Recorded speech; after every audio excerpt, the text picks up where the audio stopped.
नमस्कार, स्वागत है आपका। आप देख रहे हैं कैपिटल टीवी बिहार और मैं हूं आपके साथ सृष्टि मैठारी। और अब वक्त हो चला है आज की दिन भर की बड़ी खबरों का। तो आज बुलेटिन में जानेंगे बिहार हिंसा को लेकर बीजेपी मंत्री अनुराग ठाकुर ने बिहार और बंगाल इन दोनों राज्यों को एक साथ कैसे टारगेट किया। इसके अलावा दूसरी बड़ी खबर में बात होगी हनुमान जयंती की। रामनवमी की हिंसा के बाद अब सबकी नजर हनुमान जयंती पर है। जानेंगे प्रशासन पिछले दंगों से क्या सीखा, क्या पुख्ता इंतजाम किए हैं, इस मुद्दे पर कितना संजीदा है प्रशासन में। सारी तैयारी आपको बताएंगे और दिन भर की बड़ी खबरों को भी आपसे रूबरू कराएंगे। लेकिन उससे पहले एक नजर सुर्खियों पर। हिंसा को लेकर बीजेपी का वार, ममता नीतीश पर भड़के अनुराग ठाकुर, तुष्टीकरण की राजनीति का आरोप लगाया, कहा राज्य में अशांति बेहद शर्मनाक। हनुमान जयंती के मौके पर बिहार में रौनक, मंदिर में पूजा करने पहुंचे श्रद्धालु। वही शहर में अब भी धारा 144 लागू, तो अब तक इंटरनेट भी पूरी तरह से बंद। बिहार में शराबबंदी की खुली पोल, तस्कर के साथ नशे में पाए गए मुखिया, शराब न पिएंगे न पीने देंगे की ली थी शपथ, शराब पीकर गांव में झूमते हुए नए नजर। जाकर सिंह विधानसभा सत्र से नाराज, इस सत्र को बताया निराशाजनक, बताया निजी विधेयक पर नहीं हुई चर्चा, बोले विधायिका के लिए ये असम्मानजनक। बिहार में पुलिस के हाथ बड़ी कामयाबी, मोतिहारी के सेक्स रैकेट का भांडाफोड़, ऑर्केस्ट्रा की आड़ में चल रहा था देह व्यापार, 10 नाबालिग लड़कियों को कराया रिहा। बिहार में गैंगस्टर पर ईडी का शिकंजा, 2 करोड़ रुपए की अचल संपत्तियां जब्त, कई आपराधिक गतिविधियों में दोषी गैंगस्टर, दर्ज कराई गई तहरीर। बिहार एमएलसी चुनाव में प्रशांत किशोर का धमाका, शिक्षक निर्वाचन सीट से आफाक आलम बने एमएलसी, प्रशांत किशोर का था समर्थन तो डोर टू डोर कैंपेन का दिखा असर। डिप्टी सीएम के गृह जिला में लापरवाही की वारदात, गोपालगंज सदर अस्पताल में ऑक्सीजन प्लांट ठप, ऑक्सीजन सिलेंडर इस्तेमाल करने पर मजबूर अस्पताल तो ऑक्सीजन की किल्लत से परेशानी उमड़ी।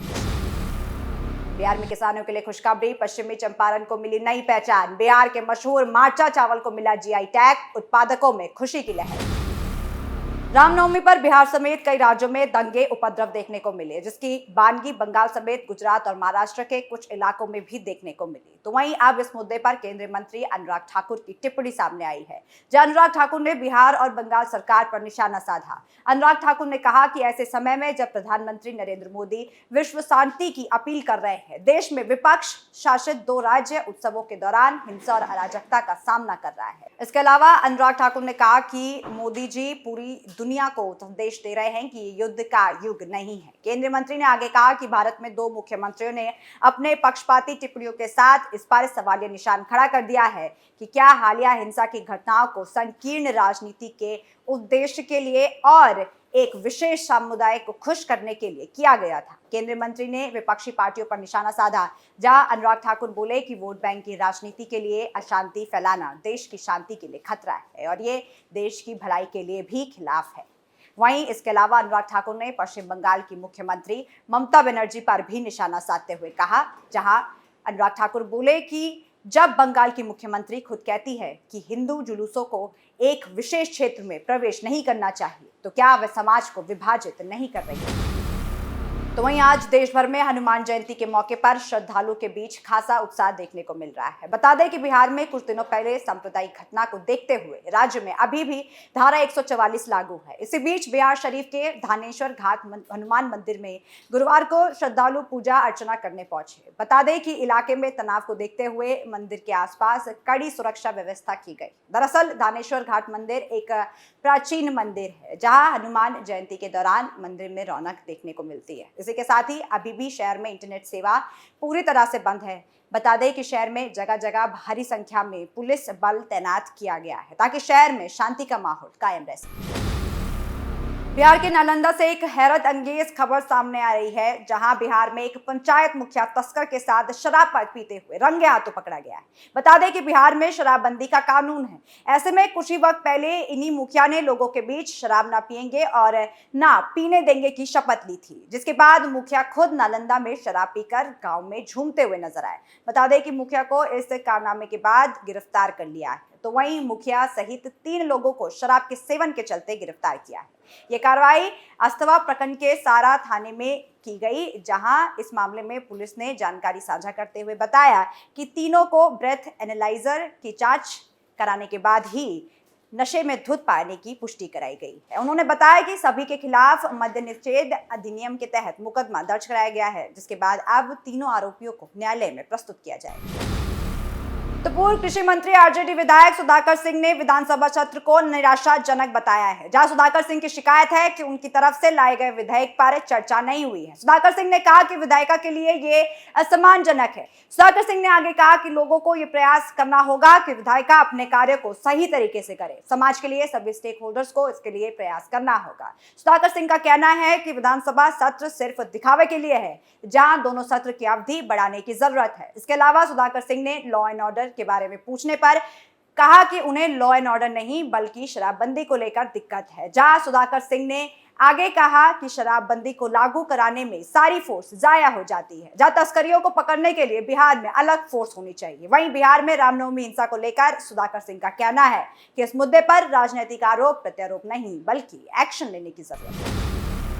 तो वहीं बिहार में पुलिस को एक बड़ी कामयाबी हाथ लगी है। बता दें कि कोटवा थाना क्षेत्र से एक सेक्स रैकेट का भंडाफोड़ किया गया है, जहां पुलिस ने मुंबई की एक सामाजिक संस्था के साथ मिलकर इस सेक्स रैकेट का पता लगाया, जहां 10 लड़कियों को रेस्क्यू कराया गया है। बता दें कि सभी लड़कियां नाबालिग हैं और यहां ऑर्केस्ट्रा की आड़ में इन बच्चों का देह व्यापार चल रहा था। वहीं पुलिस इससे बड़ी सफलता मान रही है, तो इस बात का भी खुलासा हुआ है कि सभी मुक्त कराई गई लड़कियों को देश के अलग अलग हिस्सों से लाया गया है। वहीं बता दें कि इस रैकेट की जानकारी सबसे पहले मुंबई से संचालित होने वाली एक सामाजिक संगठन को मिली थी, जहां ये पता लगाया गया कि मोतिहारी में लड़कियों को बहला फुसलाकर बंधक के तौर पर ऑर्केस्ट्रा में नृत्य कराया जा रहा है। इसके साथ ही अवैध गतिविधियां भी होती है, जिसके बाद संस्था ने यह जानकारी राष्ट्रीय बल संरक्षण को मुहैया करवाई और इसी आधार पर बिहार के मोतिहारी में छापेमारी की गई और 10 लड़कियों को आजाद कराया गया। तो वहीं इस मामले पर पुलिस ने जानकारी दी कि पुलिस ने बताया मुक्त कराई गई लड़कियों को पहले बालिका गृह में रखा जाएगा, जिसके बाद सारी कानूनी प्रक्रिया पूरे होने के बाद उनको घर भेजा जाएगा।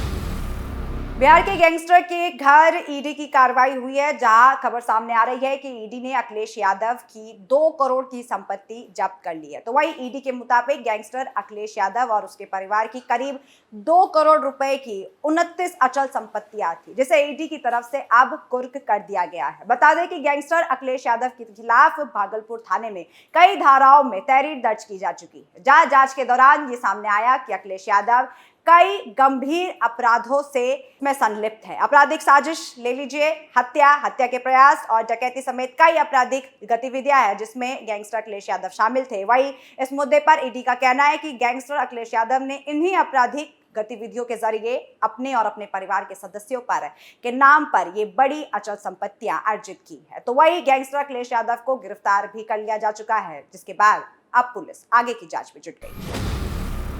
बिहार विधान परिषद चुनाव में रणनीतिकार प्रशांत किशोर का इम्पैक्ट देखने को मिल रहा है, जहां सारण शिक्षक निर्वाचन क्षेत्र की एमएलसी चुनाव में प्रशांत किशोर समर्थित उम्मीदवार आफाक आलम ने जीत हासिल की है। बता दें कि प्रशांत किशोर पिछले 6 महीने से बिहार के गांव-गांव की खाक छान रहे थे। तो वही प्रशांत किशोर के बेतिया के आफाक अहमद ने भी गांव-गांव का दौरा किया था, जिसके बाद अब आफाक अहमद सारण शिक्षक निर्वाचन क्षेत्र में एमएलसी बन चुके हैं। बता दें कि अब तक इस सीट से सीपीआई के केदार पांडे लगातार एमएलसी चुने जाते रहे, जहां उनके निधन के चलते सारण शिक्षक निर्वाचन सीट पर उपचुनाव हुआ था।